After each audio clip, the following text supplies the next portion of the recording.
So this is a full review of the Tineco A11 cordless stick vacuum. I'll be going through the different features of this product, how it performs, how long it runs, and 58 CFM on high. Compared to the V8, it has almost the same power in the low setting, but this variant produces more than the V8 in the high power setting. Another feature worth noting is that the A11 comes with two Li-ion batteries. Tineco says that these two batteries will combine to run for about 50 minutes. So to test if those claims are true, I tested it with and without power tools. So the A11 will run for up to 26 minutes and 44 seconds with suction only tools, and up to 25 minutes with the main cleaning head. In the max mode, the A11 will run for up to 10 minutes with the non-powered tools. So removing the battery is easy. Just press these two buttons on both sides of these vacuums and it slides out. Do the opposite to attach it. Another feature that I like is the dual charging wall mountable dock. Dual charging because you can charge two batteries at the same time. So just plug the spare battery on this slot and then attach the vacuum here, and this will charge the battery that's attached on it. So this minimizes the downtime. You can use the vacuum while the spare battery is charging. It also has slots for 3 extra tools, non-powered tools.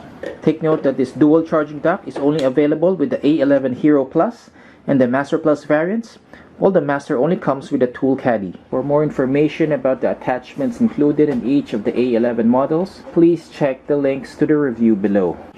The A11 has the same design as a Dyson V6 when it comes to the dust cup, meaning that it doesn't have the hygienic system of the V8 to empty contents of the bin.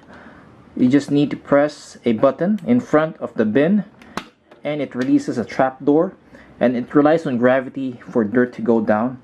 Unfortunately, stuff like hair and dust may get caught up in the filter part right in the middle. Don't worry though, the dust canister can be disassembled if anything gets caught up above the fill line.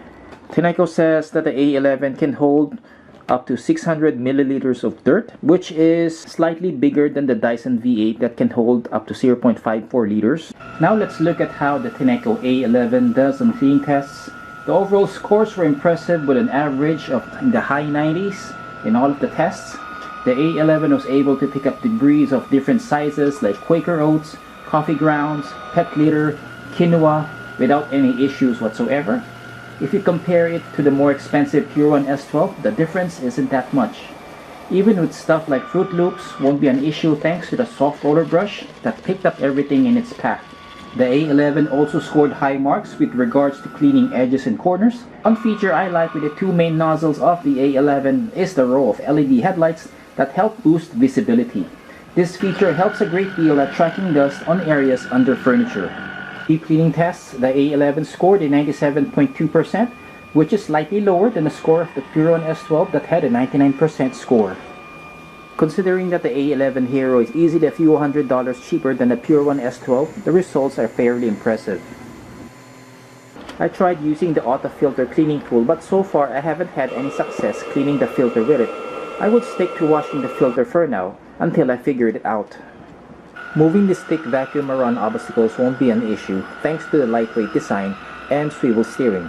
What I like most is the rubber wheels that lessen the risk of it scratching hard surfaces. One gripe that I have with this vacuum is it doesn't go completely flat because the tube that connects the main nozzle to the wand is set at a fixed angle. It is still possible to clean under furniture, but you'll have to turn it sideways, which makes it harder to push back and forth.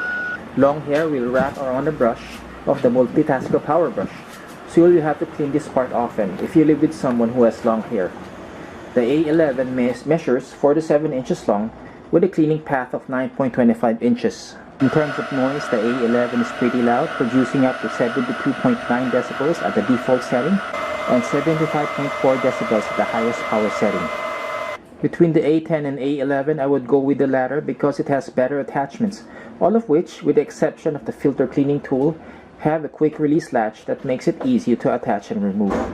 The Master variant comes with the most amount of tools of any cordless stick vacuums I've tested. It's something that Tineco prides themselves with. Overall, I like the improvement that Tineco made with the A11. Build quality has improved over the A10, particularly with the quality of tools included. Cleaning performance with all three Tineco products I've tested is really close, so choosing one will depend on the features that you want. I'll do a comparison between the three soon, so please subscribe and hit that bell icon to get notified when I publish that review. I've published the full review in my blog, so please check